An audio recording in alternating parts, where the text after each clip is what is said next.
আসসালামু আলাইকুম রহমতুল্লাহি ওয়া বারাকাতুহু। সুপ্রিয় সম্মানিত দর্শক ও শ্রোতা, আশা করি মহান রব্বুল আলামিনের দয়ায় আপনারা সকলেই ভালো আছেন।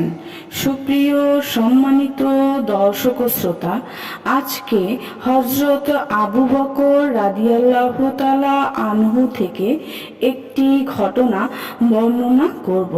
ঘটনার শিরোনাম হচ্ছে ভালো কাজের প্রতিদান জান্নাত। সুপ্রিয় সম্মানিত দর্শক শ্রোতা, আশা করব এবং আপনাদের নিকট অনুরোধ থাকবে ঘটনাটি শেষ পর্যন্ত শুনবেন। একদিন রাসূল সাল্লাল্লাহু আলাইহি ওয়াসাল্লাম সাহাবায়ে ইকরাম রাদিয়াল্লাহু আনহুদের নিয়ে বসে আছেন। এক পর্যায়ে রাসূল সাল্লাল্লাহু আলাইহি ওয়াসাল্লাম জিজ্ঞেস করলেন, তোমাদের মাঝে আজ রোজা আছে কে? হযরত আবু বকর রাদিয়াল্লাহু আনহু বললেন, হে আল্লাহর রাসূল, আমি রোজাদার। রাসূল সাল্লাল্লাহু আলাইহি ওয়াসাল্লাম জিজ্ঞেস করলেন, তোমাদের মাঝে আজ জানাজার সঙ্গে গিয়েছিল কে?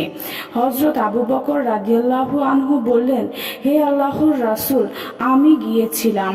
রাসূল সাল্লাল্লাহু আলাইহি ওয়াসাল্লাম জিজ্ঞেস করলেন, তোমাদের মাঝে আজ ফকিরকে খাবার দিয়েছ কে? আবু বকর রাদিয়াল্লাহু আনহু বললেন, হে আল্লাহর রাসূল, আমি। রাসূল সাল্লাল্লাহু আলাইহি ওয়াসাল্লাম বললেন, তোমাদের মাঝে আজ অসুস্থকে দেখতে গিয়েছিল কে? হযরত আবু বকর সিদ্দিক রাদিয়াল্লাহু আনহু বললেন, হে আল্লাহর রাসূল, আমি দেখতে গিয়েছিলাম। এরপর রাসূল সাল্লাল্লাহু আলাইহি ওয়াসাল্লাম বললেন, যার মধ্যে এই বিষয়গুলো একসাথে পাওয়া যাবে সে জান্নাতে প্রবেশ করবে। সুবহানাল্লাহ।